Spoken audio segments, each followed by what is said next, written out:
सुमध्याह्न 1 बजे 20 मिनट। ये पचोग्र महादेव का स्थान है।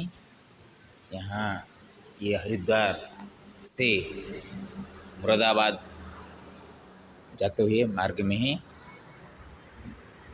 महाराज यहाँ पे श्री स्वामी कृष्णादास जी स्वर्गवाह हुए थे 13/8/2012।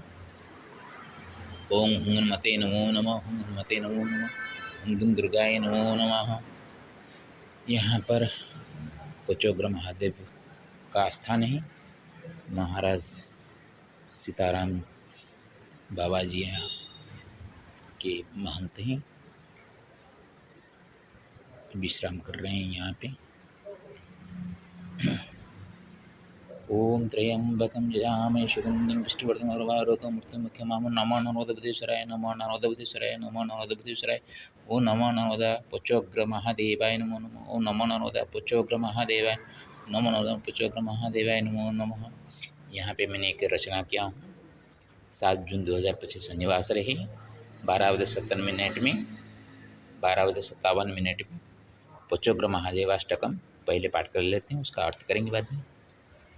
पवित्रं पावनी क्षेत्रं पंचाननोग्ररूपिणा परं पवित्रमात्मा श्री पंचाननं भजन्निति चोर्ध्वविचारमादाय तपस्वीकृततपसा चलमानं च मां दुग्धेनोदरं सन्तदेन च ग्रहराजोऽसनिरद्य प्रीतिसन्महिभाग्यत ग्राहयति च मामिक्षु राधारसेन तृप्तये मन्दिरमस्ति कुत्राह मन्वेषणेन चागत महन्तमान्यमाहात्मा सीतारामेण मिलितः आनोपादेयमिति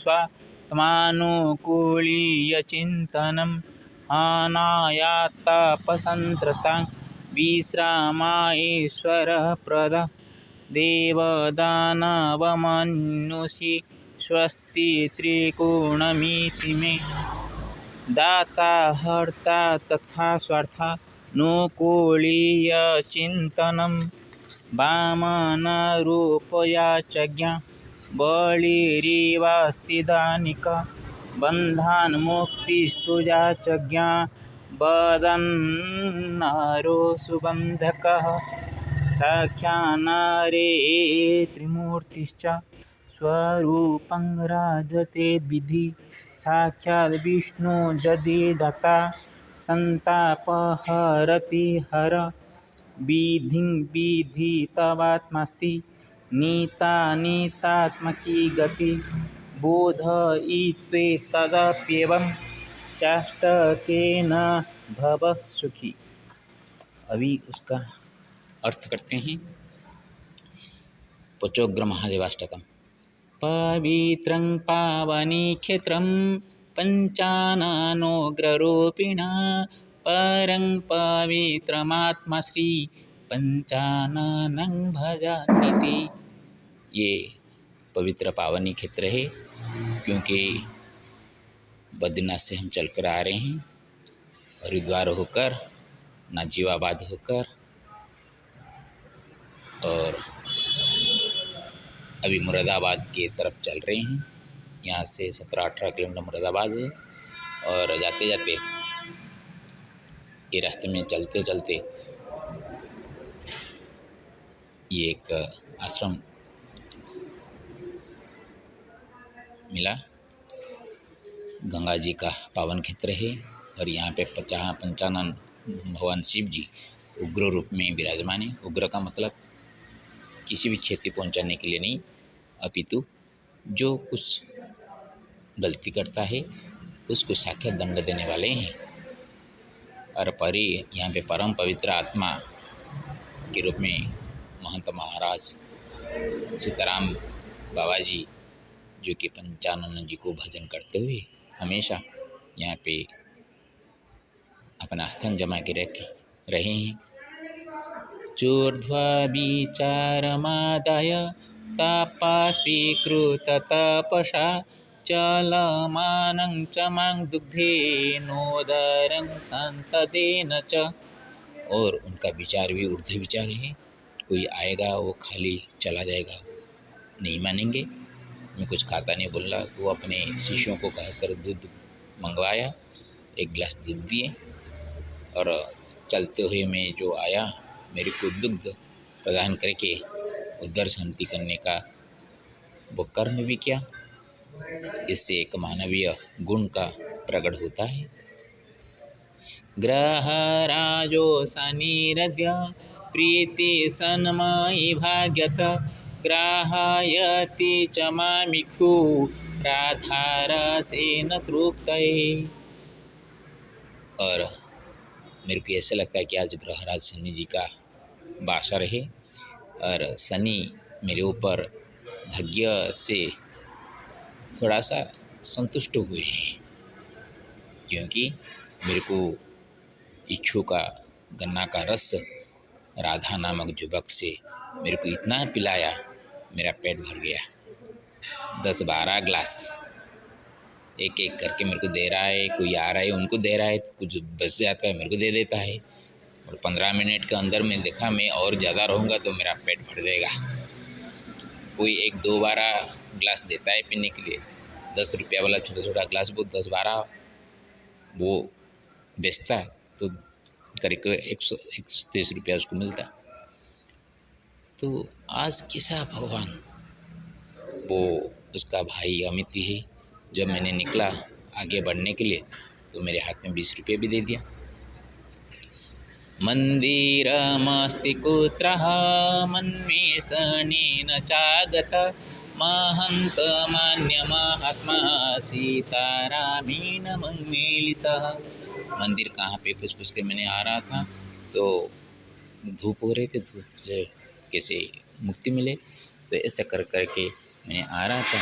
तो यहाँ पे आश्रम के अंदर जब घुसा देखा सभी लोगों के सामने गांव के चले चमड़े बैठे हैं, महाराज बैठे हैं ताकत पे, तो उनके साथ मिलन हुआ।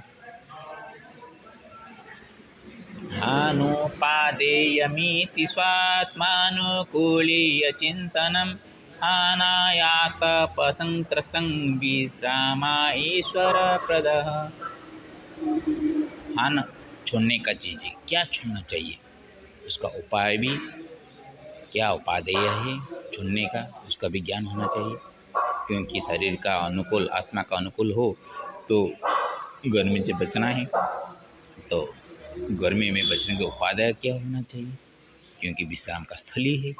वो विश्राम स्थली कहाँ पे है, नहाना है आतप संस्त्र। जैसे कि आतप संस्त्र गर्मी से आप संत्रस्त है तो उससे छूटने के लिए कोई उपादान चाहिए, तो वो है ईश्वर से दिया हुआ प्रद, ईश्वर प्रद ये विश्राम स्थल है।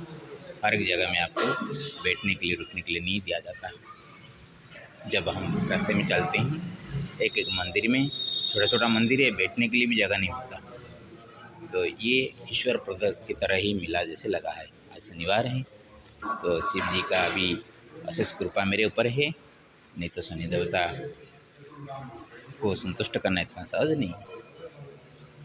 देवदानवमन्युषे स्वस्ति त्रिकोणमिति मे दाता हर्ता तथा स्वठानुकूलीय चिंतनम। देव, दानव और मनुष्य, उनमें से एक त्रिकोणमिति का, जो कि हम ट्रायंगुलर पढ़े हैं, ज्योमेट्री ट्रिग्नोमेट्री पढ़े हैं, ए बी और सी 3 बिंदुओं से त्रिकोण होते हैं। तो ए में देवता रहेंगे, बी में रहेंगे मानव रहेंगे, सी में रहेंगे दानव रहेंगे। क्योंकि बीच वाला होते हैं मानव, मानव के ऊर्ध्व चिंतन होता है देवता, और निचले वाला भाव जो होते हैं वो होते हैं दानव। तो दान जो दाता करते हैं, देते हैं, उनको देवता के हिस्से में रखता है। जो छुड़ा के लेते हैं उनको दानव के कैटेगरी में रखा जाता है। और मनुष्य जो होते हैं वो कुछ पाने के लिए भगवान को पूछते रहते हैं, मिलता है तो भगवान है, न मिलता है तो वो पत्थर हो जाते हैं। तो ये त्रिकोणमिति ज्ञान से जो स्वार्थ अनुकूलीय चिंतन होता है वो मानव के लिए होता है। वामन रूपया च बलिरिवास्ति दानिकः बन्धान्मुक्तिस्तुजा च वदन्नरोऽसु बन्धक। यहाँ पे वामन देवता होकर भिक्षा मांगने के लिए आए बलि को। देवता लोग तो देने वाले होते हैं, लेकिन यहाँ पे जाचक बन के आए हैं। लेकिन कैसा? क्योंकि दानव जो है, दानव का गुण है हरण करना। तो बलि तो दान कर रहे थे, लेकिन दान में क्या हरण करना चाहते थे? स्वर्ग सुख लेकर सबको अपने बस में रखने के लिए कोशिश कर रहे थे। तो कुछ देकर कुछ लेना, ये भाव से थे। इसलिए उनसे जो चीज़ वो मांगने के लिए बामन जी आए थे, वो तो उनको तीन पग जमीन मांगे।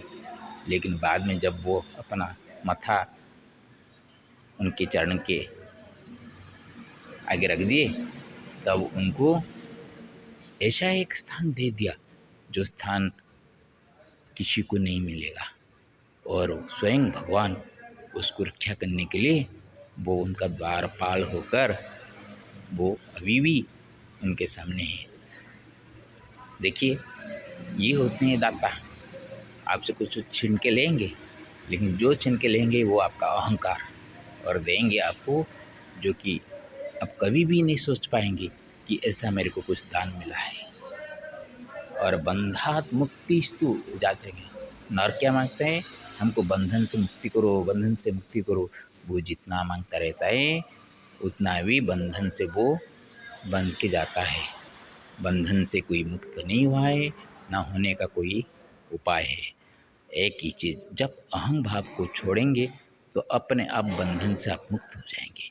जब तक आप जिंदा है मैं बकरी की तरह करते रहेंगे, तब तक आप बंधन से जकड़े हुए जाते हैं। और अहम को छोड़ना का मतलब ये नहीं कोई आपको बिन बजाय कर आपका कोई क्षति पहुंच रहा हो, आपके ऊपर कुछ प्रकार का कर रहा हो, हमला कर रहा हो, और वहाँ मैं कुछ नहीं हूँ बोल के रहेंगे तो आपका अस्तित्व मिट जाएगा। अहम वहाँ छोड़ना है जहाँ पे आपके सामने सज्जन लोग हों, जो आपका महिमा गान कर रहा हो। उनके सामने ये बोलो कि मैं इतना बड़ा नहीं हूँ कि तुम मेरे को बड़ा करना चाहते हो। साख्यान्नरे त्रिमूर्तिश्च स्वरूपं राजते विधि साक्षाद् विष्णु यदि दत्ता संतापहरति हरः। और ये त्रिकोणमिति में तो साक्षात विष्णु जो कि दान देने वाले हैं और संताप को हरने वाले हर होते हैं। और बीच वाला जो रहते हैं ब्रह्मा, वो क्या करते हैं? विधिं विधितवात्मस्ति नीता नीतात्मकी गति बोधयित्वे तदत्येव एवं चाष्टकेन भव सुखी। विधि, तो विधि का मतलब जानो। तुम्हारा आत्मा ही जो कि नीत अनित लेना और देना, इस गति तो होता है। ये गति का काम ब्रह्मा करते हैं। तो बोधयित्वा, उसको अच्छी तरह से बोधन करके, एतत् अपि एवं, उसको इस प्रकार ही जो अष्टक ने मैंने रचना किया हूँ उसको समझकर, उसको याद करके, उसको समझकर, जानकर, उसको हृदयंगम करके हम संसार में चलेंगे तो हमेशा सुखी ही रहेंगे, दुखी नहीं रहेंगे। इससे ये आज मैंने भगवान पचोग्र देवता महादेव के सामने उसको जन कल्याण के लिए, विश्व कल्याण के लिए अर्पण करता हूँ। हरि ओम तत्सत।